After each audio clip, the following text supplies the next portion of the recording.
This is CTV News with Nafisa Kareem. I will welcome him in my office and talk to him and tell him, like, open your heart.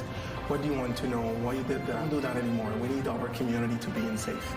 All Victoria to be safe. Tonight, the Imam at the center of a reported assault in Victoria is sharing his message of forgiveness. All of the business owners downtown really want this to happen, and it's, we're looking forward to seeing really good results. Taking aim at some of BC's worst repeat offenders, the new program spending millions to tame street disorder and retail crime. Plus, Adam finds out how an unusual honeymoon led to an unexpected connection on a cruise ship. Later on this Sawatsky sign-off. Good evening and thank you for joining us. Muslim groups and a federal minister are condemning an attack on a faith leader that reportedly happened in Victoria late last week. The Imam at the center of this says he has a minor fracture in his jaw. He's speaking out today, sharing a message of forgiveness. CTV's Anna McMillan reports.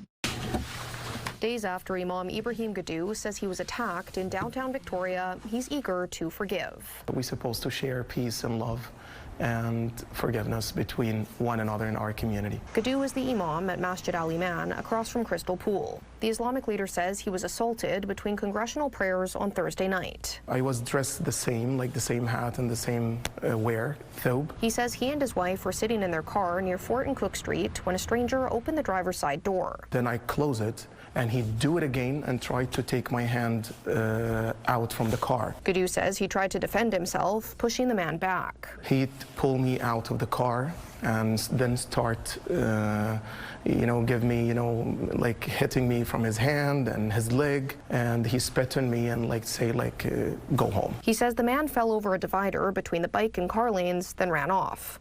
Gadoo called 911 and followed in his car until police showed up and arrested the man. I need to take a promise from him. He will not do that anymore with anybody, young or old or immigrant or non-immigrant. On X, the federal minister of Canadian Identity and Culture called the reported assault appalling and vile. He says this type of violence and Islamophobia has no place in Canada. Every single person in the community has a role to play in challenging that misinformation and those stereotypes. The Canadian Council of Imams wants governments to fund self-defense programming for communities targeted by hateful stereotypes. When community members come together, when neighbors come together, and they take a stand and they show care and concern, that really goes a long way in changing perceptions. Gadoo says he has a minor fracture in his jaw. He's back at work and is practicing one of the teachings of his faith. If I have a chance to meet him and to kiss his forehead and tell him why he did that, and I will forgive him, and even if the court will ask him money to be released, I'm going to pay it from my pocket. The Victoria Police Department confirms an arrest has been made in relation to the reported assault and says it will have more information to share on Tuesday. Anna McMillan, CTV News, Victoria. The province is attempting to crack down on repeat offenders causing crime and disorder in BC communities. Vancouver Island say they've been dealing with theft, shoplifting and vandalism, hurting their bottom line. As CTV's Andy Garland reports, the project, which has been underway in Nanaimo since the fall, will now be taken BC-wide.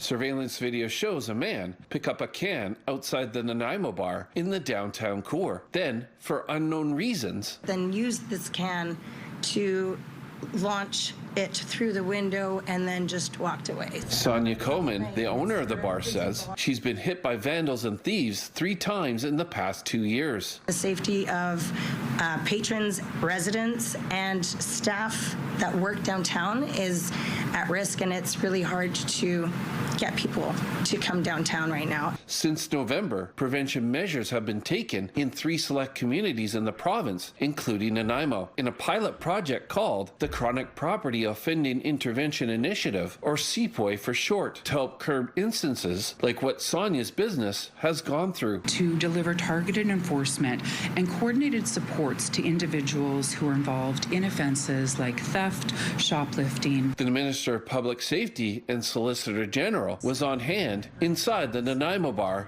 this morning to announce that they are expanding the initiative province-wide and are investing $16 million to create 12 new hubs, including Courtenay and Victoria, over the next 2 years. These new hubs will provide enhanced supervision, enforcement, and coordinated supports to keep businesses and streets safe. Nanaimo RCMP says since launching the pilot project, they have seen meaningful progress, including within the downtown. It brings agencies together to help address complex social issues in the city, such as addiction, homelessness, and that can all contribute to repeat offending in the first place. Sonia adds that it's hard to tell if the pilot project has improved street disorder in Nanaimo's downtown yet, like the police have said. All of the business owners downtown really want this to happen, and it's, we're looking forward to seeing really good results. And hope people will begin to visit downtown more often. Andy Garland, CTV News, Nanaimo. A deadly end to the weekend on Nanaimo's roads after a two-vehicle crash killed one person and injured several others. The crash happened around 6 p.m. Sunday at the intersection of Nanaimo Parkway and Island Highway South. The driver of an Acura sedan was pronounced dead at the scene. Two people in a Kia SUV were taken to hospital with non-life-threatening injuries. The road was closed for several hours while police investigated. They've not ruled anything out. Police are looking for witnesses and dash cam footage. Anyone with information is asked to contact Nanaimo RCMP's non-emergency line. Victoria's Bay Centre Mall has a new owner hoping to breathe new life into the building. This morning, a Montreal real estate firm took control of the downtown shopping centre. And as CTV's Brendan Strain shows us, the first job of the new owners might be refreshing the mall's reputation. The Bay Centre in the heart of downtown Victoria has been the anchor of commerce for 37 years. I've been in Victoria 27 years now. But if you ask the locals, they'll tell you the mall has seen more vibrant days. I've noticed just by coming in here, there's empty stores. I feel like there's not as many options as there were before. Like the food court has lost a little bit of its luster. Of course, like 96 other malls across the country, it recently lost its anchor tenant, the Hudson Bay Company, that still holds the mall's namesake. It's not thriving here anymore. Today, a new owner will try to bring a new perspective to the downtown mall. Montreal company Liad buying the Bay Centre for an undisclosed sum. We're more of an entrepreneur organization, and we get super involved with local entrepreneurs, and we're basically open for business. The company's CEO says there are plans in the works to turn the mall around while taking advantage of its central location along the heart of Victoria's Government Street. So first off, we have to look at the mall in two sections. There's the HBC, and then there's the mall itself. The mall itself doesn't actually have that much vacancy. What we would like to see is a more diversity of retailers. As for that HBC space, a potential concept is an office sharing in the center. There's a different experiential exhibit type offerings. So, for example, we're speaking to a museum, but potentially setting something up. I think it has huge potential. The Greater Victoria Chamber of Commerce calls this exciting news for downtown Victoria and says the mall is in need of a rebirth. There's great opportunity, whether it be for attractions or professional services, to join the retail sector in here to make it a more diverse mall. The owners say it's early days and that locals should begin to see some exciting changes in 2027. As for the Bay Centre's name, currently there are no plans to make any drastic changes at this point. We don't want to change anything that, connects with you nostalgically. I think we'll have to see, but at the moment, there's no plans to change things. Brendan Strain, CTV News, Victoria. The Hausut First Nation is preparing to open its doors to a unique wilderness resort after years of hard work. Wahoos Wilderness Lodge, which it purchased in 2022, will begin welcoming visitors in early July. The floating lodge at Quate Bay is only accessible by boat or seaplane, with the nearest community being Tofino. The lodge will immerse visitors into Hausut culture through traditional ceremonies, food, and dance. It's to immerse our guests into a Hausut culture and to share some of the experiences that we have in our beliefs in ecotourism. Really an exciting venture that we're going in. We've been working on it for some time. The lodge is part of a larger economic vision for the nation, striving towards positive change and land reclamation. One of Victoria's oldest industries was on full display this weekend as the Point Hope Shipyard held an open house. Father's Day brought completely free access to the over 100-year-old Inner Harbor Shipyard. Owners Rawmax open their doors each year to allow the public to see the work done at the heavy industrial site. Visitors could tour a new BC ferry, board a North Island commuter vessel, and take in live music. Rawmax also runs the downtown pickle boats and offered free rides to and from the site. Point Hope Shipyard opens its doors in 1873. Team Canada is practicing today at the University of British Columbia ahead of the biggest game of their tournament on Wednesday. Players on the team praise the fans and their energy as they prepare for their World Cup showdown with Switzerland. This city has shown great support. We can really tell that this is a football city with the amount of people that showed up, the noise from the crowd, and it was just not only the goals, it was just from minute 1 to 90. Canada will finish on top of their group with a win or draw in Wednesday's match. A loss would also likely send them through to the next round, but would mean a tougher opponent and no home field advantage in the knockout stage. The heat really ramped up today. It's 27 degrees in Victoria right now. Unofficially 31 for a new record high earlier this afternoon. Talk about that, let you know how long the heat will stick around in just a few minutes.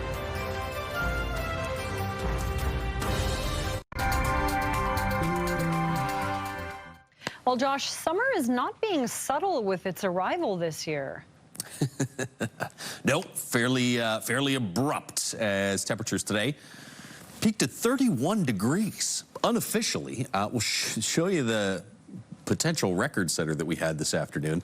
Port Hardy considerably cooler at 15, but Port Alberni's at 31, 29, Comox got to 30 there earlier this afternoon, 30 in Nanaimo. I checked all of these stations, no records there. Victoria's at 27 right now, but earlier this afternoon, looks like we hit 30.9 at the airport, and that breaks the old record of 28.6 from 1992. We're going to be up around 29 or 30 for a daytime high again tomorrow. Look at this big bubble of heat that we have in place. That's going to stay there for a couple of days. Towards the end of the week, all of a sudden, that system starts to drop in, and that will bring a good chance of some rain to most of the island by Thursday night in some areas or Friday for other spots. A little windy out in the north after some morning fog patches. In the afternoon, we'll see gusts to about 40 kilometers per hour. High of around 23. That's a big warm up from this afternoon. 20 in the north on Wednesday, and then 15 and 14 with some rain probably starting in the afternoon hours Thursday and carrying through Friday morning. I think Saturday, Sunday should be a little drier. Inland areas, slight chance of a pop-up shower. It's going to be sort of mid to late afternoon, if anything at all. Otherwise, just partly cloudy. And look at that heat, 10 degrees above average, 33 tomorrow afternoon. 29 or 30 again Wednesday. Then it cools off. Back closer to 20 or into the high teens to close the week, and good chance of some rain starting late Thursday, carrying through Friday and possibly into Saturday as well. That could be a good 20, 25 millimeters worth of rain. 23 out of the west coast, gusts to around 40 or 50 kilometers per hour. You get rid of the fog by mid-morning. 16 and partly cloudy on Wednesday as a big cool down starts to settle in, and around 14 with periods of rain for Thursday, Friday, and that looks like for parts of the west coast could be 20 to 30 millimeters worth of rain. Close to 30 in Comox again tomorrow, 26 on Wednesday, and then closer to average for Thursday, a little bit below average Friday, Saturday with that better chance of precipitation. Best chance for steadier rain is going to be through the day Friday. Could start as early as Thursday night. 31 in Nanaimo tomorrow, 26 on Wednesday. Average daytime high is 20. You get some showers Thursday evening. Rain off and on through the day Friday. Probably not a ton of rain. And then still a chance of some showers into Saturday morning. In Victoria, 14 degrees tomorrow morning, up to 29 in the afternoon. Closer to 20, closer to the water. 26 on Wednesdays. The heat sticks around for one more day, still in the low 20s Thursday. Then a chance of some showers Thursday night into Friday. Does look drier, though, for Saturday and Sunday. So a little bit of moisture just as we head towards the end of the work week, Nafisa. But for the next couple of days, more heat. More heat, but we really need that rain, so thanks, Josh.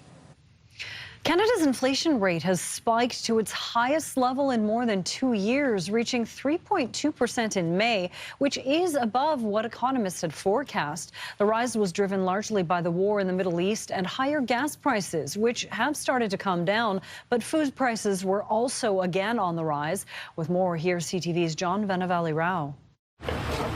Recently, drivers have had some good news at the pump, with fuel prices plunging from their highs. Honestly, it's awesome. I haven't filled gas in a while because it's been a bit unaffordable, but this is great.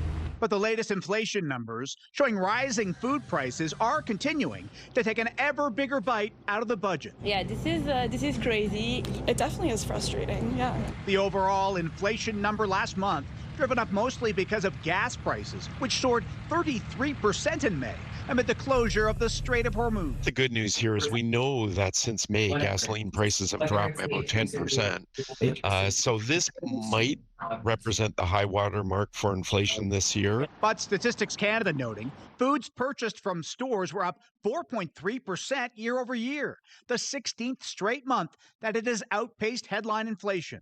Fresh fruit was up 5.3%, fresh vegetables up 9%, with notable rises seen for items like lettuce, broccoli, and cauliflower. Like, no wonder people go for like junk food instead. So it's crazy expensive for produce. And tomatoes surging up 45%, in part because of poor weather in Mexico and fewer of them being grown there over concerns about U.S. tariffs, with the Conservative leaders seizing on the food inflation data.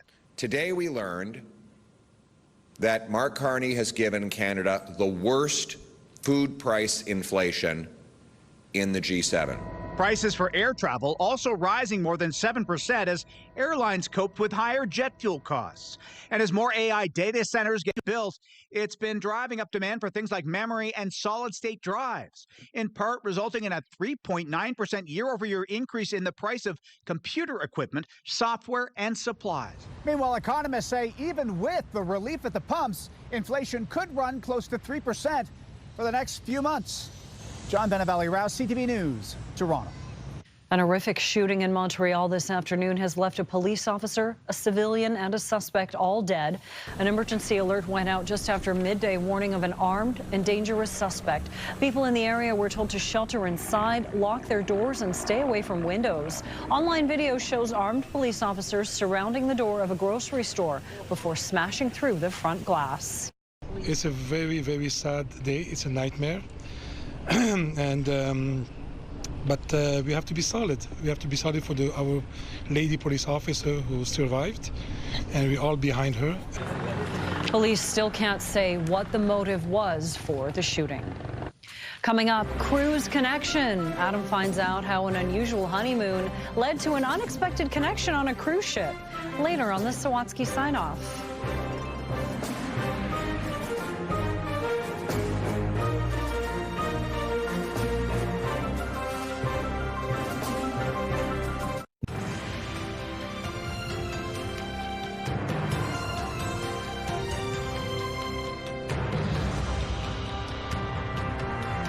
When you see it happen, send it to CTV News.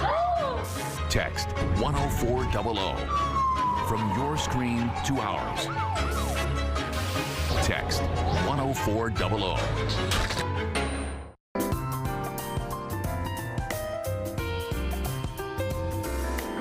Finally, Adam finds out how an unexpected love story inspired an enduring connection on a cruise ship on the Sawatsky sign-off.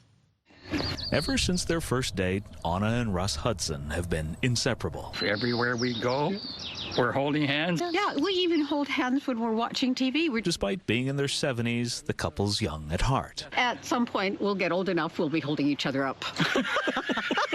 When Anna and Russ first met in their 60s, neither was expecting to find love. But life had other plans. Oh my gosh, love still exists. After 4 years of courting, they got around to marrying, but decided to postpone the honeymoon. And every year we kept saying, you know, we'll do it next year, we'll do it next year. But then they began losing friends and family to death or dementia. We realized, what are we doing? What are we waiting for? So Russ booked a cruise, and Anna ordered a pair of T-shirts that said, "Honeymoon cruise finally," only 13 years later. And my dad goes, "Oh my gosh, like those shirts are so cute." Danny Bay and her family were on the same cruise, happened to sit next to Anna and Russ at dinner, and formed an instant connection. They radiated such beautiful, welcoming, warm energy. The feeling was mutual. So, after meeting multiple times on the cruise, they all agreed to stay in touch after. Feels like we've known them forever.